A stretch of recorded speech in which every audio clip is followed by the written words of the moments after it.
নির্বাচন কমিশনে সংবাদ সম্মেলনে যুক্ত রয়েছেন বিএনপির জ্যেষ্ঠ নেতা নজরুল ইসলাম খান। আমরা এখন সরাসরি চলে যাব সেখানে। এখানে প্রেজেন্ট করেছেন এগুলান আমরা শুনলাম, আমরা আমাদের দলে এই নিয়ে আলোচনা করে আমাদের দলের অবস্থান আপনাদেরকে আমরা জানাব। তবে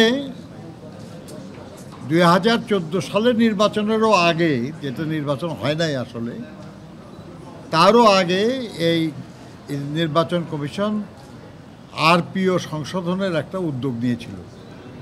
তখন আমরা বিএনপির পক্ষ থেকে যে প্রস্তাবগুলি করেছিলাম, যেটা নিয়ে দেশনেত্রী বেগম খালেদা জিয়ার নেতৃত্বে আমরা নির্বাচন কমিশনে এসেছিলাম, সেখানেও আমরা প্রবাসী বাংলাদেশিদের জন্য ভোটের অধিকার আমরা দাবি করেছি।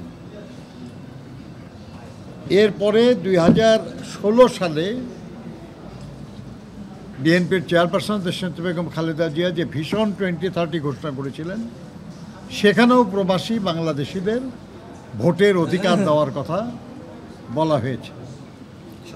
2022 সালে 23 সালে বিএনপির পক্ষ থেকে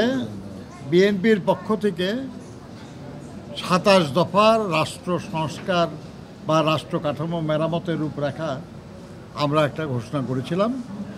সেখানেও প্রবাসী বাংলাদেশিদের জাতীয় সংসদ নির্বাচনে যাতে ভোট দিতে পারে সেই ব্যাপারে আমরা প্রস্তাব করেছি, দাবি করেছি।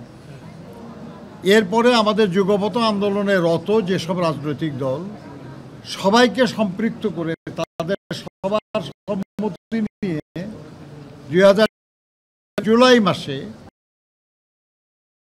রাষ্ট্র কাঠামো মেরামতের রূপরেখা ঘোষণা করলাম। সেখানেও প্রবাসী শ্রমিকদের, প্রবাসী বাংলাদেশিদের